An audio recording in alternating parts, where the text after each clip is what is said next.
உங்கள் தந்திவன் தொலைக்காட்சியில் சாணக்கிய தந்திரம் தினமும் இரவு 8 மணிக்கு காண தவறாதீர்கள். முன்னாள் முதலமைச்சர் ஜெயலலிதாவின் 8ஆம் ஆண்டு நினைவு நாளை ஒட்டி சென்னை மெரினாவில் உள்ள அவரது நினைவிடத்தில் அதிமுக பொதுச் செயலாளர் எடப்பாடி பழனிசாமி மரியாதை செலுத்தி வருகிறார்.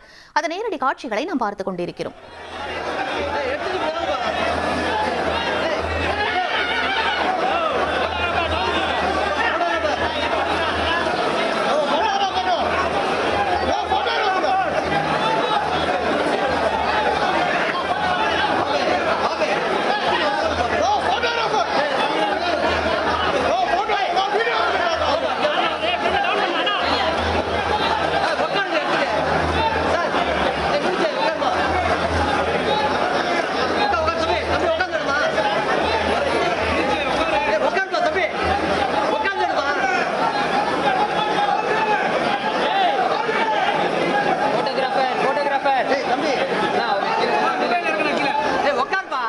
இது பற்றிய கூடுதல் விவரங்களை எமது செய்தியாளர் பிரகாஷிடம் கேட்டு பெறலாம். வணக்கம் பிரகாஷ், தற்போது அந்த பகுதியில் நிலவக்கூடிய சூழல் என்னவாக இருக்கிறது?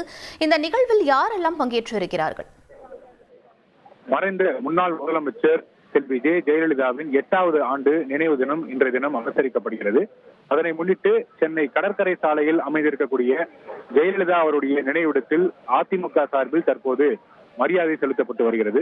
அதிமுக பொதுச் செயலாளர் எடப்பாடி பழனிசாமி தற்போது ஜெயலலிதாவுடைய நினைவிடத்தில் மலர் தூவி மரியாதை செலுத்துகிறார். அவருடன் அதிமுகவில் இருக்கக்கூடிய துணை பொதுச் செயலாளர்கள், மாவட்ட செயலாளர்கள், சட்டமன்ற உறுப்பினர்கள், அதிமுக தலைமை கழக நிர்வாகிகள் என அனைவரும் மலர் தூவி மரியாதை செலுத்தியிருக்கிறாங்க. அதனைத் தொடர்ந்து அருகாமையில் இருக்கக்கூடிய முன்னாள் முதலமைச்சர் திரு எம்ஜிஆருடைய நினைவிடத்தில் மலர் வளையம் வைத்து மரியாதை செலுத்த இருக்கிறார்கள். அதனைத் தொடர்ந்து ஜெயலலிதா அவருடைய 8வது ஆண்டு நினைவு தினத்தை முன்னிட்டு உறுதிமொழி ஏற்கும் நிகழ்வு நடைபெறுகிறது. அதிமுகவில் இது போன்று தலைவர்களுடைய நினைவு தினங்களின் போது உறுதிமொழி ஏற்பது வாடிக்கையாக பின்பற்றப்பட்டு வருகிறது. அந்த வகையில் இன்றைய தினம் ஜெயலலிதாவுடைய 8வது ஆண்டு நினைவு தினத்தை முன்னிட்டு அதிமுக சார்பில் உறுதிமொழி ஏற்கக்கூடிய நிகழ்வானது நடைபெறுகிறது. அதிமுக பொதுச் செயலாளர் எடப்பாடி பழனிசாமி தலைமையில் அதிமுகவினர் உறுதிமொழி ஏற்க இருக்கிறார்கள். இன்னும் சற்று நேரத்தில் உறுதிமொழியை ஏற்க இருக்கிறார்கள். உறுதிமொழி தொடர்பான இந்த தகவல்களும் விவரங்களும் கிடைத்திருக்கின்றன. கள விவரங்களுக்கு நன்றி பிரகாஷ்.